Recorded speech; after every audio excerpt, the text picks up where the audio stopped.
Istorija kartais gimsta iš anekdotų, iš juokingų įvykių. Ir kartais tie juokingi įvykiai ir būna esmingiausi.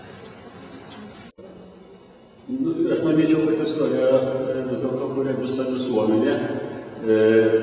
Ir ko gero antras aspektas būtų, kad kuria ir paskiri iškiliausi individai, be jų nieko nebūna. Tai yra pradžia kūrimo, o paskiau jau tai tampa visuomeninio naudojimo netgi. Tai istorija. Ir aišku, ne visa masė žmonių, sakykime, gyvenančių Lietuvoje, prisideda prie tos istorijos kūrimo, nors jie yra kažkokia dalelytė. Patys kaip po tokios istorijos. Klausimas labai aiškus, individai kuria institucijas kuria istoriją. Ne, jokiais, bet tai visat individai kūrėjai kažką tai kūrė, paskui kažkas tai atsiranda kažkurioje tai vietoje ir susikonstruoja tą istoriją.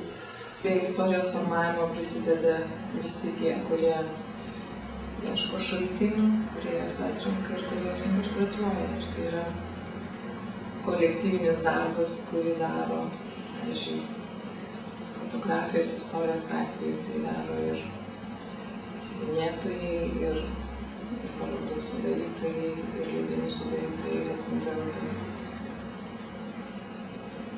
Dėl individo vaidmens aš visada labai skeptiškai žiūriu. Aišku, kad individas prisideda įžvalgomis. Bet kadangi istorija, tai iš esmės neatsiejama.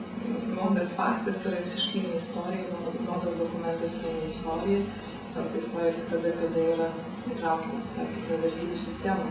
Apskritai tai, kad faktas yra įtraukiamas arba neįtraukiamas istorija, jau yra vertybinis toksai sprendimas. O man atrodo, kad vertybės niekada nėra vieno individo reikalas. Kaip dabar tos vertybės atsiranda, kaip jos keičiasi, tai man atrodo, kad čia turbūt į tą klausimą iki galo neįmanoma atsakyti, kaip pinta ar kolektyvinė pasąmonė, ar tie diskursai, kaip jie transformuojasi. Galbūt atskiras individas su savo specifiniam įžvalgom ir su savo interpretavimo talentu prisideda prie tų diskursų vertybinių transformavimus. Tai galbūt panašu keičiasi ir požiūris į istoriją, į praeities faktus. Taigi nuolatos peržiūrime. Nėra vienos istorijos, yra daug istorijų.